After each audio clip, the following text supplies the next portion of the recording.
Hello and welcome to Unacademy.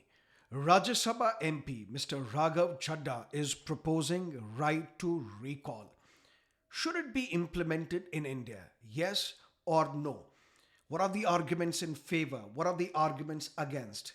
Is it good, bad, or ugly? That's something that we will discuss in this video. But first up, what is right to recall? If we elect our representatives to the Lok Sabha or Legislative Assembly or local bodies, the term is 5 years. But what if these elected representatives betray our trust, don't work for us, indulge in corruption, misuse their office? Should we not recall these individuals back? Or should we wait for the full 5 year term and then not re elect them again if they contest the elections again? The argument and the proponents of those who believe in right to recall, they say, let's not wait for the full 5 year term. Even before the full 5 year term is over, and this candidate is not fulfilling our responsibilities, duties, betraying our trust, we should be empowered to recall them. Because the logic is, if we have the right to elect our representatives, the corollary should be we should have the right to de-elect an elected representative as well, even before completing a full term of 5 years. But what is the legal status of right to recall in India? Constitution does not talk about right to recall. There is a law which governs the conduct of elections in India called Representation of the People Act 1951. This law also does not contain provisions regarding right to recall. But listen to me carefully. 73rd and 74th Amendment gave constitutional status to Panchayati Raj institutions in rural areas, municipalities in urban areas. But these Panchayati Raj institutions and municipalities are to be created, established based on the laws passed by the state legislature, which is where different states may have different laws.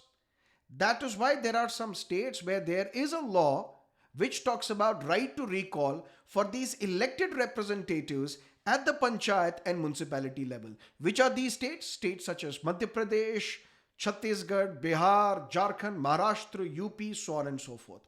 But let me take the example of the Chhattisgarh model, because you might want to know, if there is right to recall, how should we implement this? This is how it is implemented in Chhattisgarh. There is a corporator who has been elected by the people for a term of 5 years. People waited for 2 years, and this corporator has misused, abused his office, is not working for the people, is absent, not performing the duty. Long story short, people are not satisfied with this corporator. Then what will happen? 3/4 of the fellow councillors, they will have to write to the district collector that we need to recall this corporator, which means this process must be initiated by the councillors themselves, 3/4 of them. If it is not 3/4, if it is less than that, then it is liable to be abused, misused, overused, hyperused. That is why 3/4 benchmark. And then there will be confidence vote in the constituency. Then in that constituency from where the corporator has been elected, there will be confidence vote. And if the majority of the voters in that constituency decide to vote against this corporator, against this councillor will be removed. And that is how in 2008, the presidents, 3 presidents of municipal councils were removed through this procedure. So right to recall, you have elected your representative for 5 years. He is not performing your duty. 2 years are over, or half of the term is over. You should be able to recall that representative. How?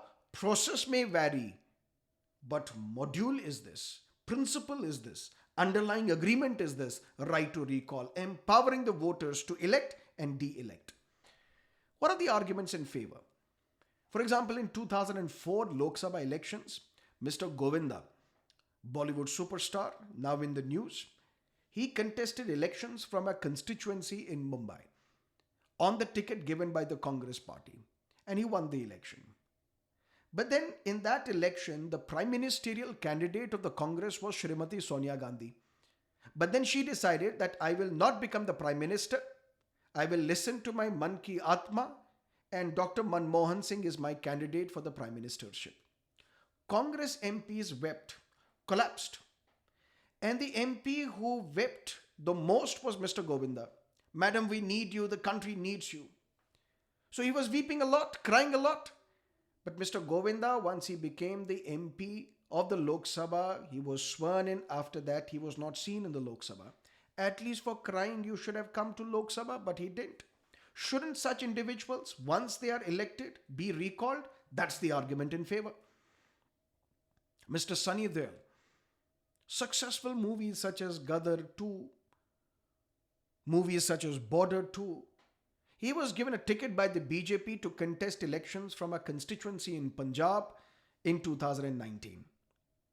But once this individual was elected by the people with a lot of trust, this man with a dai kilo ka haath did not attend parliament even for dai din. Shouldn't such individuals be recalled? If we can impeach the president, otherwise president's term is also 5 years, but before 5 years we can impeach it.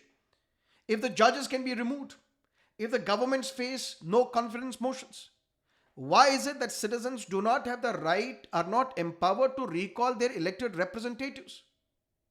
Does that mean for 5 years a legislator will continue and will face no consequences whatsoever, even if you are not doing anything for the welfare and the development of the people? Can you name even one profession where you can survive for 5 years and yet you will underperform, yet you will not perform? These are the arguments in favor of right to recall. And on top of that, political parties will be forced to set up clean candidates. Which means if there is a right to recall, tickets may not be given to someone like Govinda or Sunny Deol or those who are not willing to come to the parliament. Because the political parties will know if we give tickets to non-serious candidates, after a few years they will be recalled. And then our government may also collapse. More accountability. So normally we see politicians come to us at the time of the election while begging for votes.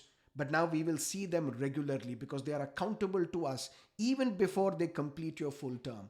And that is how movements such as Jay Prakash Narayan's movement, that is how movements such as Anna Hazare's India Against Corruption movement, they advocated for, pleaded for, requested for right to recall. Because if you have right to recall, if you have right to elect, you should have right to recall as well. But then there are those who say no, right to recall should not be implemented in India. Law Commission of India, for example, it says if we give right to recall to the people, it will be access of democracy.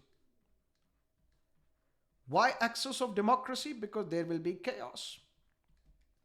At a time when we are talking about simultaneous elections, that elections to Lok Sabha and Legislative Assembly should be conducted at the same time to save the time and resources of the public. If there is right to recall, it will lead to frequent elections that will defeat the purpose of one nation, one election.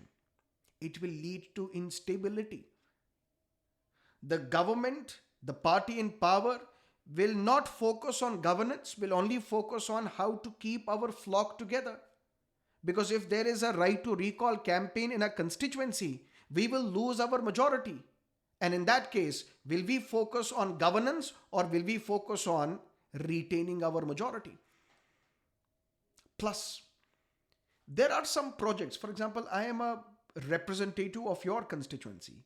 I am doing good. But the amount of development that I'm doing, it will show results after 4 years or 5 years. Not now. But I want to think about the people of my constituency, thinking long term, not short term. But in the long term, we are all dead. And what if I do not cater to your problems right now? I will stop thinking about long term. I will just focus on short term solutions, short term measures, populist measures, so that I can survive 5 years. If there is right to recall, it may lead to more populist decisions by the government. But on top of that, should you recall me because of an individual I am? Or should you recall me basis my political party? I should not be recalled only because my political party has become unpopular. But the point is, if the ticket is given to me by my political party, for voters it will be difficult to differentiate between me and my political party. Other MPs belonging to my political party, they have become unpopular because they're not performing well. But I am performing well. But how does a voter differentiate between me and my party? Because the ticket is given by my party. There should be minimum grace period to judge the performance. Should we recall a candidate, a representative after a year or 2 years, or at least once the half of the term is over? For example, in Chhattisgarh, it does not permit recall for the first 2 years. The process should be cumbersome enough to deter casual usage. Every Tom, Dick and Harry can launch a campaign of right to recall, and then there will be chaos in the society. For example, in Bihar, if you want to recall somebody who is elected at the grassroots, for that 3/4 of the voters should sign the petition. That's why you make the threshold so difficult so that it is not misused, so that majority decide to remove you. But if you look at it this way, if 3/4 of the voters in your constituency, which means roughly 66.66%, if these people have to decide whether you should be removed or not, in some constituencies, this is not even the voting percentage. That is why some people say this is unimplementable. We cannot implement such a policy such as right to recall. And that is why Law Commission says it is access of democracy if we will allow it. Now the last point, and listen to me carefully. Here is this individual saying, "Mujhe kyun toda?" You might have watched this movie. The point is, a legislator is to be recalled by a constituency based on the decision taken by the political party. But we have anti-defection law, where an individual legislator cannot decide on his or her own. You have to abide by the whip issued by the political party. So if on a policy matter X, your representative has voted in favor, but you wanted your legislator to vote against, how can he vote against? Because he is bound by the whip issued by the political party. And then if you recall him, he will ask, "Mujhe kyun toda?" Because I'm not responsible for that. I'm bound by the whip issued by the political party. So there are some arguments in favor. There are some arguments against. What is your take on this issue, right to recall? Do let me know in the comment section. And do not forget to subscribe to our channel if you haven't yet. Thank you for watching. Goodbye.